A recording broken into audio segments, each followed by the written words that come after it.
So this webinar is about how to stop insults, arguments, and fights instantly. I know it sounds kind of amazing, huh? But it's possible. It's not only possible, it's very doable. So if your stomach is churning at the thought of dealing with the angry people in your life, you're in the right webinar. If you've been concerned about the stress of fights and arguments, you can put those fears to rest after today. A lot of people want you to think that you can't calm an angry person in less than 90 seconds, but it's simply not true. So I'm here to show you some powerful skills during this webinar.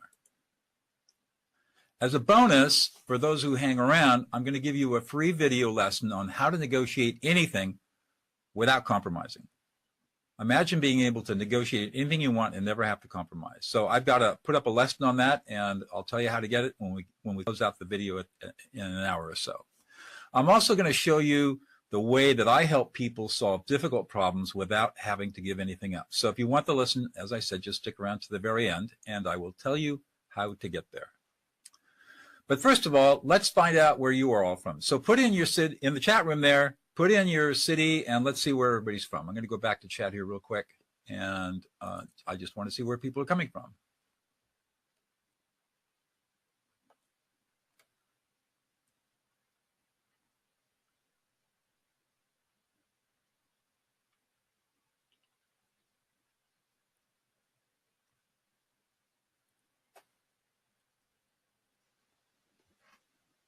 Florida, Fresno, California.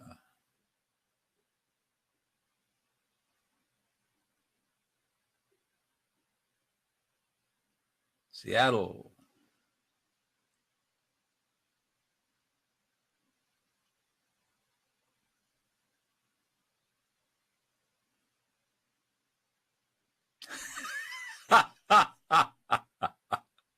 Fairy Valley, very good.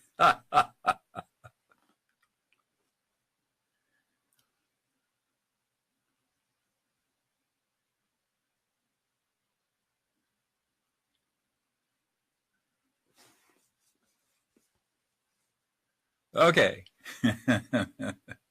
That's great. Very funny. Thank you, Carolyn. All right, let's get started. So my goal for this webinar is to show how you can calm any angry person, including children, in seconds.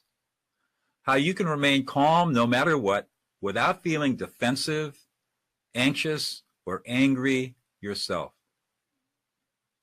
How to stop the churning worry about the next angry outburst, temper tantrum, or insult you have to suffer from. And I hope by the end of this day that you'll have an idea of tools that you can use so that no matter what people say to you, no matter how angry they are, disrespectful, mean, cruel, you will have the strategy to be able to deal with it and not get upset yourself. That's my goal.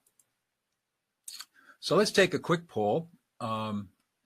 And sort of, we just came through the holidays, and I'm just curious about your experience during the holidays. So just give us a quick answer to these questions. So how upsetting are family fights and arguments during the holidays from your experience?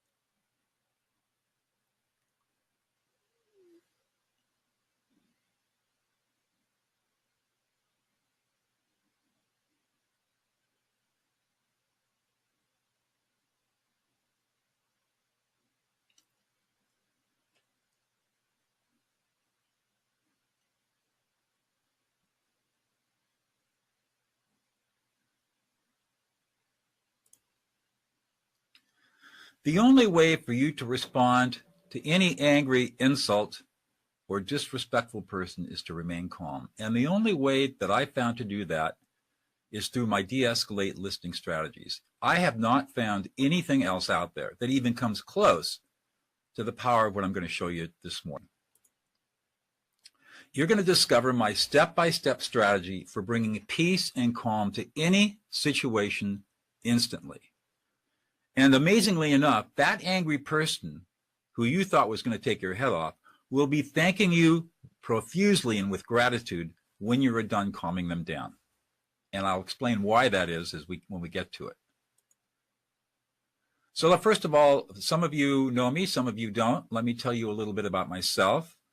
I am an internationally recognized mediator and peacemaker. I went to Dartmouth College for my undergraduate work.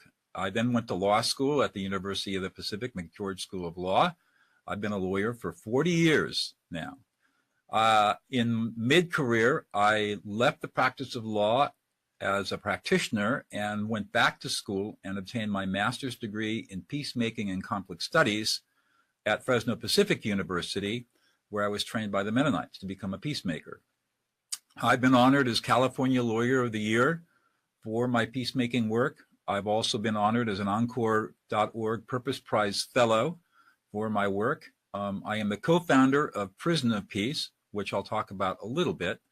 I'm the award-winning author of 4 books. My latest book is really the basis for this webinar, De-Escalate, How to Calm an Angry Person in 90 Seconds or Less, which I'm really proud of because it came out in September and we're already in the second printing, and it's going to be in German and Chinese and probably about 10 or 15 other languages in the next year or two. So it's very exciting for me. And for those of you who wonder what I do in my spare time when I'm not doing all this other peacemaking work, I study jazz violin. I'm a jazz violinist, which I find to be very satisfying and very difficult, which makes it challenging and fun. So as a professional mediator, I help people just like you solve deep and intractable conflicts, fights, disputes, and lawsuits. And I teach others to do what I do. I'm adjunct faculty at the Pepperdine University School of Law at the Strauss Institute for Dispute Resolution, where I teach 2 academic courses.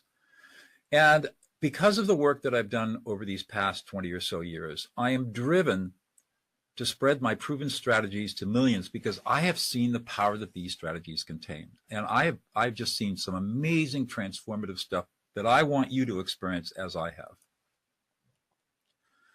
So as a first of all, as a lawyer, of course, you know, that you're just a trial lawyer, which is what I was. You're in conflict all the time. You fight everybody, your partners, your clients, the other side, opposing counsel, the judge. I mean, it's just constant fighting. And when I became a mediator and a peacemaker, I was in a completely different role. And here I was being engaged to come in to upset and anger and even hatred and help people calm down and try to find a way to resolve their problems without going into litigation or battle or anything else. So I faced a lot of really angry, upset people. And unfortunately, I wasn't trained. I think I have some of the best training as a peacemaker that you can get anywhere. But even with the graduate level courses that I took with brilliant professors, nobody was really teaching me an effective way to calm people down. And I needed a way to do this because I could see that the anger was getting in the way of people making good decisions, and it was making peace impossible to find for people. And I was beginning to feel helpless in the face of this anger. I said, how do I deal with this? And I was also experiencing my own emotions when people would get angry. I would get frustrated. Sometimes I would get a little angry. Not good things for a mediator to be when you're trying to help people. So I was just as helpless as the people that I was working with. And it was debilitating for me. And I felt this is just not there has to be a better way. So by pure happenstance, and I'll tell you this story in a few minutes, I discovered a counterintuitive idea about how to calm people down. Nobody taught me this. It just came to me out of the blue. And even in that mediation where I tried it out, had no clue whether it would work or not, it just came to me in the middle of the mediation to try this. It worked amazingly well. So then I started thinking about what I had done, and in 2009, with my colleague Laurel Copper, we started the Prison of Peace Project, and I had told Laurel about this process that I've discovered, and we decided to add it as the foundational skill in our Prison of Peace project. And basically in Prison of Peace, we're all over the world now, but in California, we're active in 11 prisons. We've been teaching lifers and long-termers, murderers and rapists, how to be peacemakers and mediators in their prison communities. And we've trained over 1,000, we have certificated over 1,000 inmates over the last 7 years in California. We've got a Prison of Peace project going in Greece. We've got, we're going to be in Connecticut. And there was a whole bunch of interest all over the United States and around the world in what we're doing. And so we're small, but we are slowly growing and trying to develop. And I'll talk more about Prison of Peace as we go along. But that was the testing ground for these skills. And that led to me developing teachable skills. If I could do it, how can I teach other people to do this? And now, today, everyone finally has access to this amazing idea. And I've developed all of this in a way that I think is accessible and easy and amazing to work on. So, but you'll be the test of that, not me. So how does this apply to you? So you may have angry relatives. You may dread being around certain people, either at home or at work, because you never know when they're going to lash out at you. In the past, arguments would break out, and you weren't capable of stopping them, and neither was I until I discovered this stuff. But now, using these strategies, you can stop the fighting and arguing. You can make people who used to fight smile in about 90 seconds, and you can do all of this while never becoming anxious or upset yourself. Essentially, you can bring peace to your life. And there are a whole bunch of other benefits that these strategies will bring to you that I don't have time in this webinar to talk about, that you will discover as you start practicing these skills. So I get a lot of great emails. This is from Larry Bridgesmith. He's a lawyer and a professor in Nashville, Tennessee. And this is what he wrote to me after he learned, took one of my workshops, one of my live workshops. And this is what he wrote to me the following Monday. Our Asperger grandson immediately flew into a rage that last week because his sister appeared to get credit for a comment the two of them had made at the same time. My wife had listened closely to my description of your teaching and said to our grandson, "You feel like you haven't been listened to." He immediately affirmed her statement, and then she said, "That makes you feel bad." Within 10 seconds, your strategy restored calm and reduced a normally escalating set of circumstances that might otherwise have taken hours to resolve. And I get emails like this all the time. So let's start off with some baseline questions. So what I want you to do is take out a piece of paper and a pen, a notepad, and I want you to write down your response to this statement. What? You forgot the gift? I can't believe how stupid you are.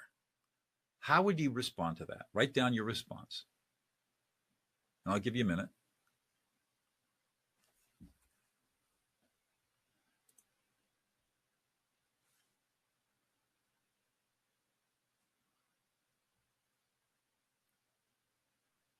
All right, here's a second statement that I'm going to give you, and same thing, write down your response. Would you stop doing that? It drives me crazy. Write down your response. How do you respond to that?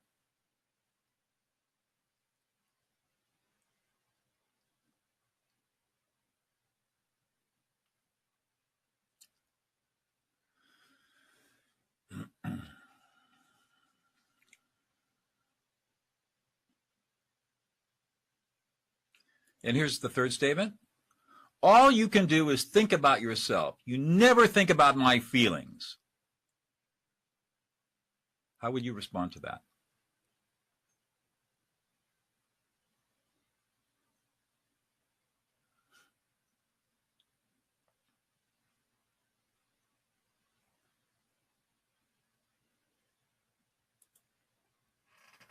So what we're going to cover are my 3 secrets. Secret number 1 is how to ignore angry words. Secret number 2 is how to guess at the emotions.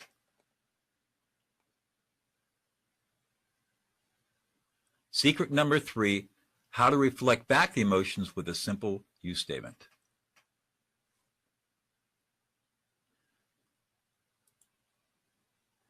And what we're going to do, we're going to watch YouTube, but I see a question up there. Jay's asking, why would you ask why you feel that way? And you're going to find out, no, you're not going to ask that question. But that's the way a lot of people would inquire. But asking a question is not the right thing to do. You'll see the strategy in a few minutes. We'll get there in a minute. But first of all, I want you to see this. I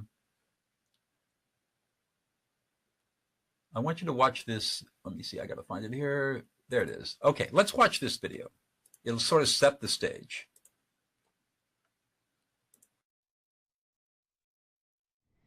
It's just, there's all this pressure, you know? And sometimes it feels like it's right up on me and I can just feel it, like literally feel it in my head, and it's relentless. And I don't know if it's going to stop. I mean, that's the thing that scares me the most, is that I don't know if it's ever going to stop. Yeah. Well, you do have a nail in your head. It is not about the nail. Are you sure? Because, I mean, I'll bet if we got that out of there... Stop trying to fix it. No, I'm not trying to fix it. I'm just pointing out that maybe the nail is causing... You always do this. You always try to fix things when what I really need is for you to just listen. No, see, I don't think that is what you need. I think what you need is to get the nail See, out. you're not even listening now. Okay, fine. I will listen. Fine. It's just... sometimes it's like there's this achy... I don't know what it is. And I'm not sleeping very well at all. And all my sweaters are snagged. I mean, all of them.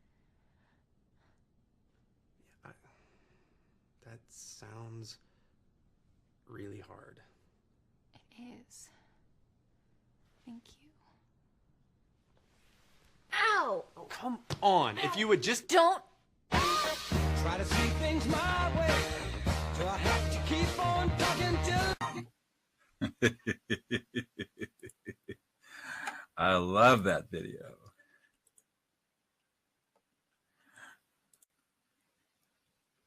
All right. So there's a lot going on in that video. And by the time we're done here, you'll understand exactly what was going on. And you'll have a lot of strategies for dealing with situations like that and even more intense. So let's start. Secret number one, how to ignore angry words. So when somebody's insulting you or yelling at you or yelling at somebody else or having a temper tantrum, our natural tendency is to listen to the words. And what we have to learn how to do is to ignore those angry words. So let's take a real quick poll here and just answer this question. When you are yelled at, your usual response is to shut down, fight back, leave the room, or ignore the insult. What do you do?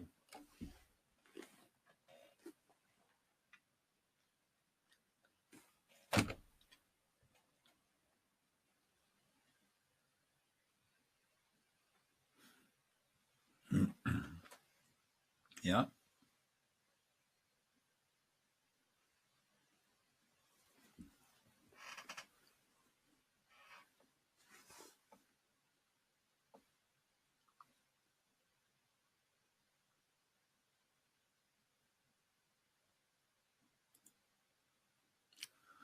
So some people think that I don't understand how ignoring the words with angry people will work for me. So let me tell you a quick story. And this is the story of how I actually discovered all of this. So I was called into a mediation in 2004 in Santa Barbara, California. And the problem that was presented to me was a couple that had been divorced for a number of years. And while they were married, they had been involved in a relatively minor car accident, and they had settled with the insurance company. Because they had young kids in the car at that time, there was a small amount of money, about $18,000, that was in settlement for the kids' injuries. And that money, as is true in most states, most jurisdictions, was subject to what's called a minor's trust. In other words, it was put into a bank account that could not be touched by the parents without a court order. So years go on, this couple divorces, it's a very bitter divorce. Husband is supposed to make support payments, he doesn't make support payments. Mom falls on hard times. The kids are now adults.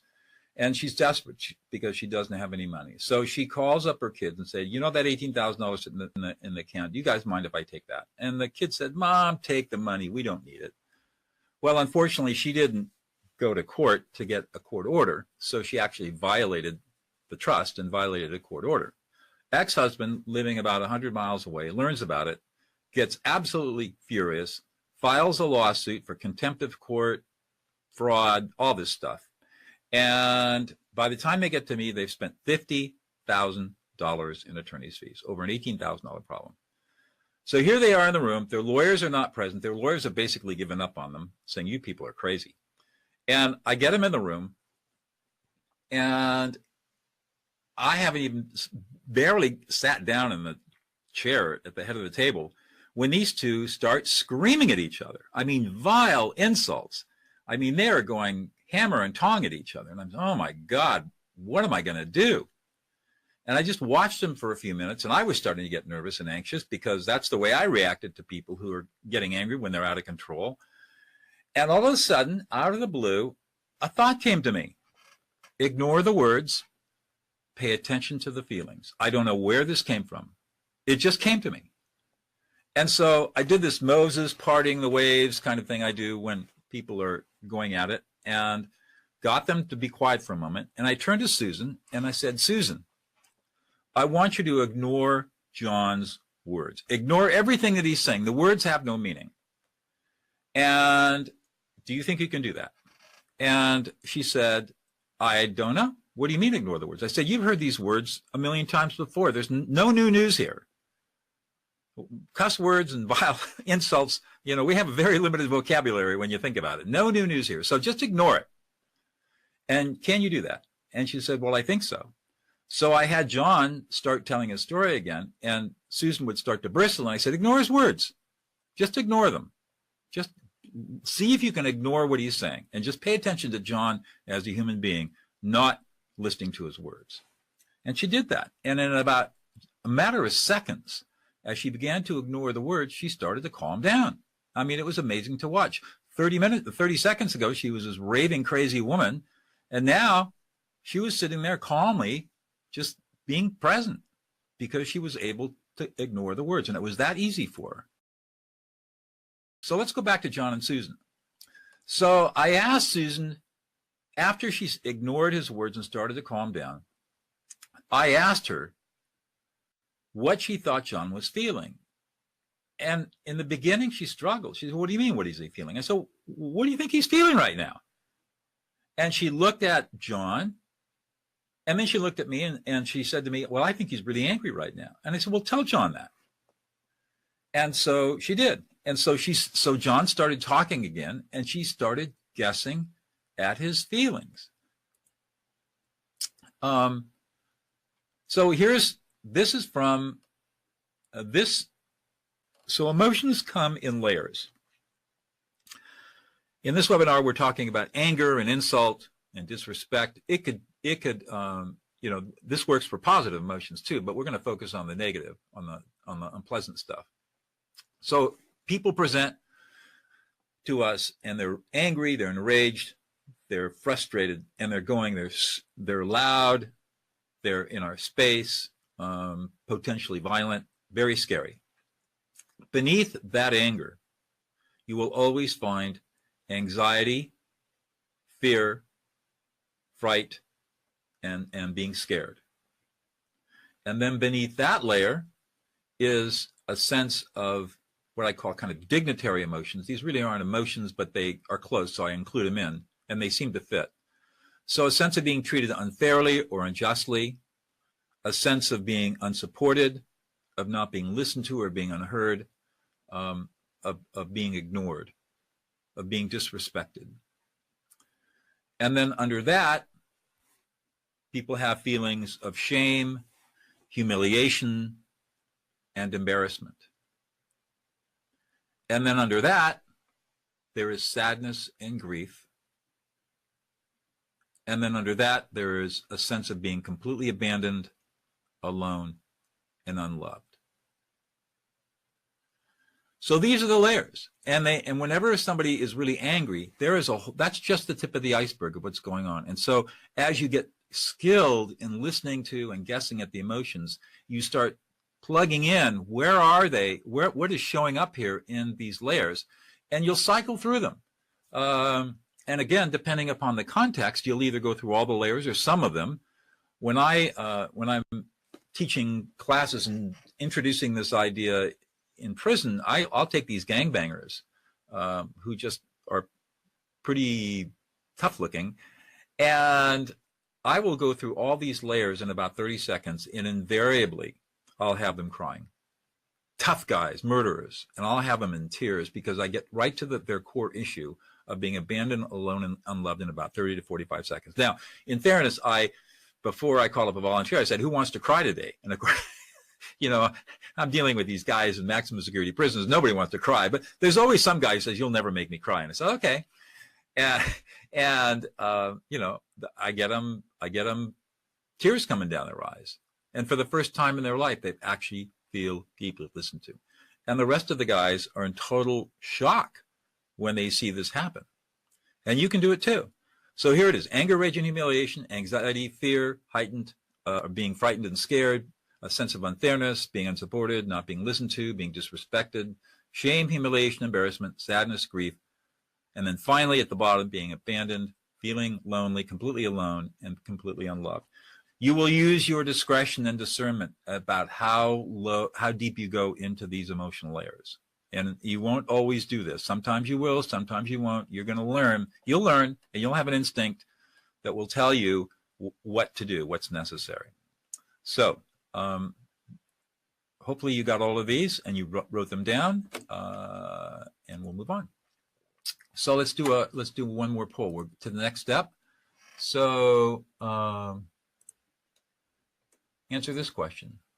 When I am upset and someone tells me to get over it, I feel disrespected, angry, like the other person doesn't care, in either all of the above, none of the above. Notice that the first three are some of the layers that we just talked about.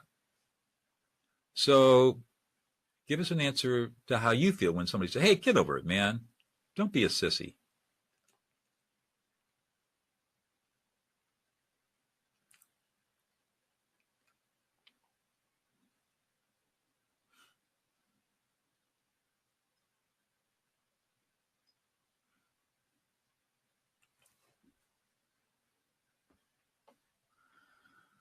Okay, so it's pretty clear that when we are, this is called emotional invalidation, and maybe some of you got to this webinar because you clicked on the book excerpt, gave me your email address and got the book excerpt, and I included in that the 10 pages or so in my new book on emotional invalidation. And for those of you who didn't get the book excerpt and want to go back to it, it's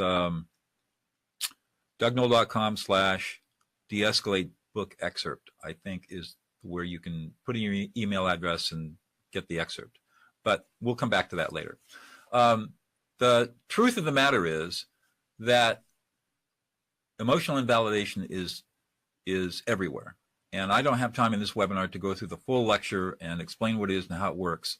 But we can just say that this kind of statement is how most people will respond to emotion, is by invalidating it or diminishing it. And when it happens to you, it's very painful. And it hurts a lot. So the secret to responding to somebody without emotionally invalidating is to reflect back the emotions that you're guessing at with a very simple you statement. And this is the secret sauce. This is where it all comes together. So you have ignored the angry words. You're guessing at the emotions.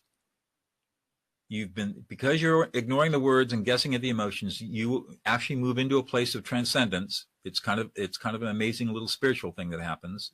You become one. It just happens automatically. You don't have to think about it.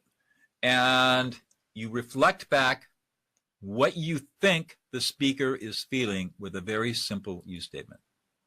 So you would say something like, you're angry, you're frustrated, oh man, you are really pissed off, oh, you're sad, you're anxious, whatever it might be.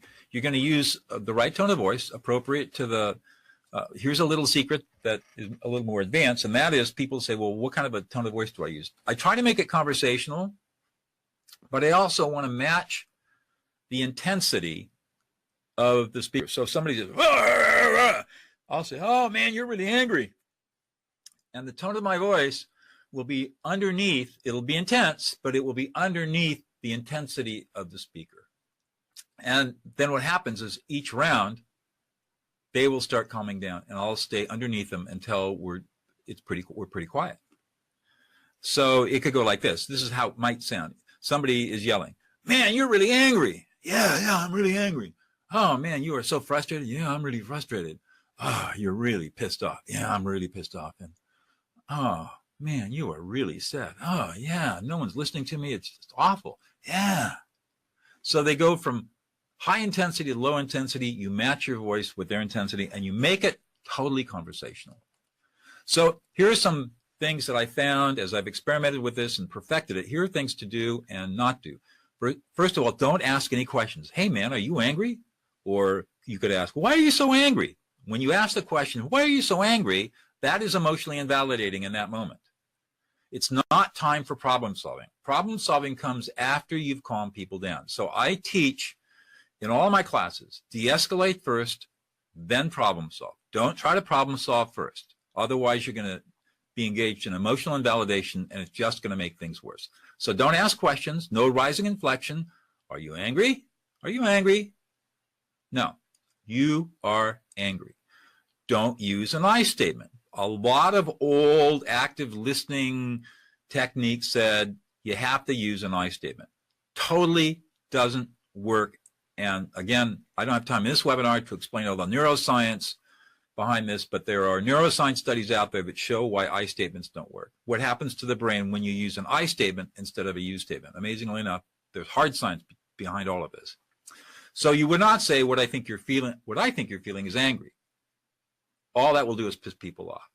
So don't use an I statement. Keep your statements really simple and direct. You are angry. You are frustrated. You're sad. Be informal and conversational. You need to be nuanced about this because otherwise you might get pushback. Somebody might say, who the hell you are? You my therapist? Or they might say, stop doing that stuff to me. When you get that kind of pushback, and it doesn't happen very often, but when you get it, and I get it too, when you get it, it's just an indication that maybe you were a little bit too intense, you were not relaxed enough, and you weren't nuanced enough. So drop it for 5 minutes, because that's all it'll take, and come back again, and this time be a lot more informal and conversational, and just do a one-line, oh man, you're really angry, and then drop it. It's just a throwaway line. And the other thing about this work is that you have to be authentic. If you don't really want to calm down an angry person, if you didn't have a need to do it and can't be in their presence and become present and one with them, this isn't going to work. Nothing's going to work. There is nothing out there that'll work if you can't be authentic.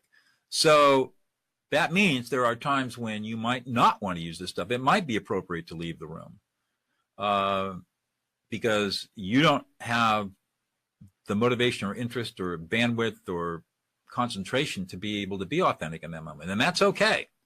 So just know that when you do this, you have to be willing to engage, because otherwise you're going to come across as false and smarmy. It's going to be emotionally invalidating, and it's going to cause people to get even more angry. So how do you know you've succeeded? This is typically going to take about 45 seconds, sometimes a little longer, but I find that most of the time I can take somebody in complete rage and get them down, calm down in about 45 to 50 seconds.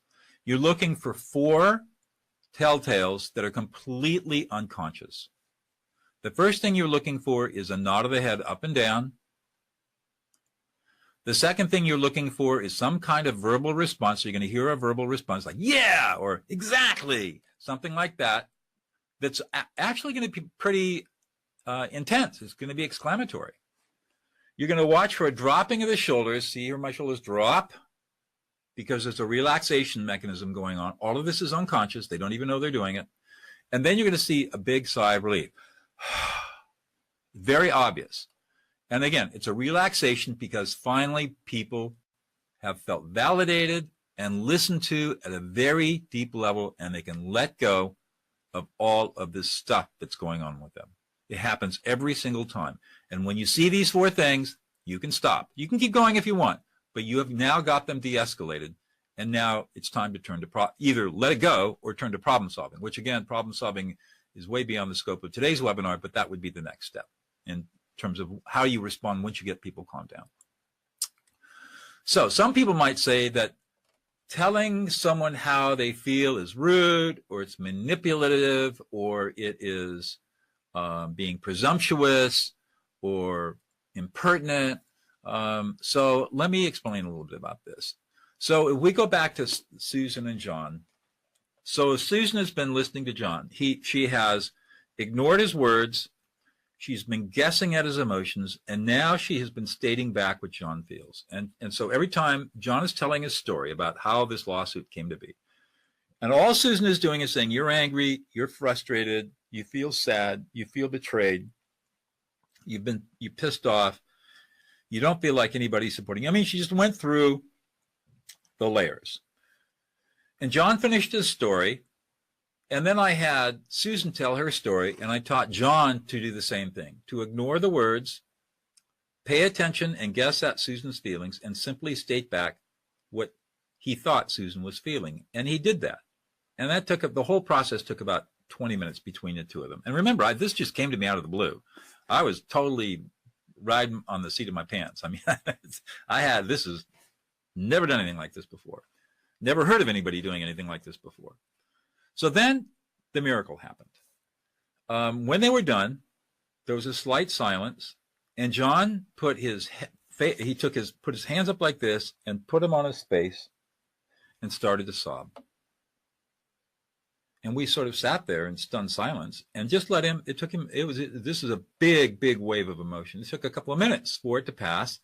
It finally passed, and he looked up, eyes teary, nose, running, and all stuff that was indicating that he had gone through a huge emotional release. And he looked at her and he said, "That is the first time you have listened to me in 25 years. And my eyes got as big as saucers, as did Susan's. And they settled the case 5 minutes after that and walked away. And I said, holy moly, what just happened in here? And I was stunned. And I couldn't believe that 30 or 40 minutes ago, these screaming maniacs were about ready to kill each other. And if they'd had AK-47s, they would have. And now, I'm not going to say they were best buddies or reconciled, but they were able to end the lawsuit and feel closure in their relationship. That, to me, was absolutely phenomenal. And that started me on my journey of trying to figure out what happened. And that led me to, I've been a lay student of neuroscience for many years since I started my master's studies. And I came across a brain scanning study by Matthew Lieberman, who at that time was at UCLA. I think he's now at Harvard. And he did a scanning study that showed why this technique, listening to emotions, works. The technical term is called affect labeling. If you've read my book, you'll see that I use that term in the webinar. I'm not using it because people get kind of confused by it. But essentially what happens, without going into all of the science, what happens is when people become emotional, they lose the ability to categorize their emotions and process it with their prefrontal cortex. And so they just become reactive. And what we do when we listen to their emotions and even guess at what's going on is we are literally lending them our prefrontal cortex just for a few seconds to allow them to process information with our help. And what Lieberman showed in his study was that when you do this, exactly the way that I've described it here, the emotional centers calm down and the prefrontal cortex comes online, and it takes about 35 to 45 seconds for all that to happen. And the human brain cannot help itself. It has to respond this way. That it's hardwired. It is not something that maybe it works, maybe it doesn't work, because it's a biological response to what we're doing. That's why this stuff is so powerful and why it works every single time, because every human brain on the planet is hardwired for this stuff. And that is absolutely amazing. And I could do a 3-unit graduate course on this, and I do, but I don't have time today. And you probably don't want to hear it anyways.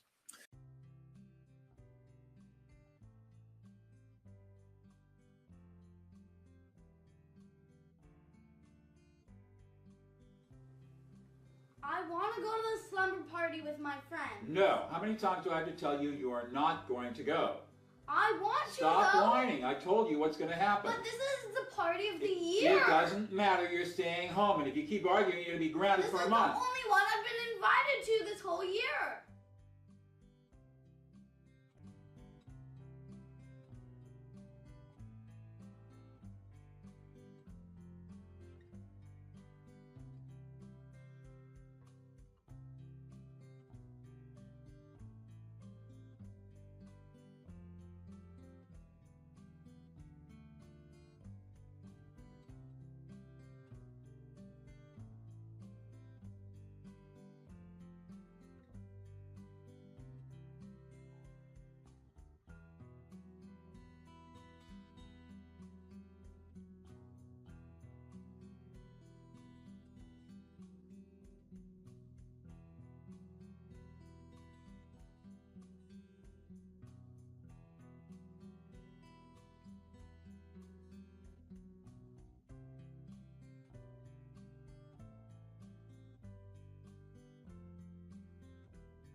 I want to go to the slumber party. Sky, you're really upset. You never let me do anything. You're really angry. And This is the year I get to go. you feel really upset and angry and I want to frustrated. go.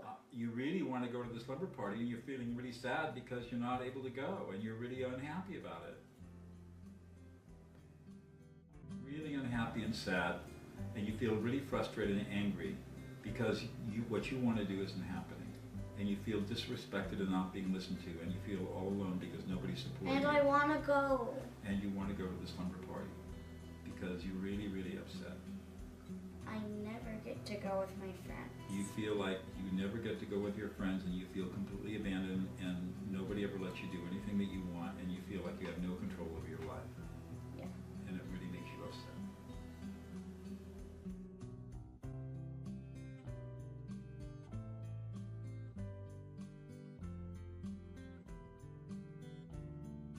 So stupid. I'm just trying to have fun. So August, you're really frustrated, and you feel really sad, and you're really upset because nobody's listening to you, and nobody's paying any attention to you, and you feel all alone. Nobody's supporting you. You feel completely abandoned and unloved.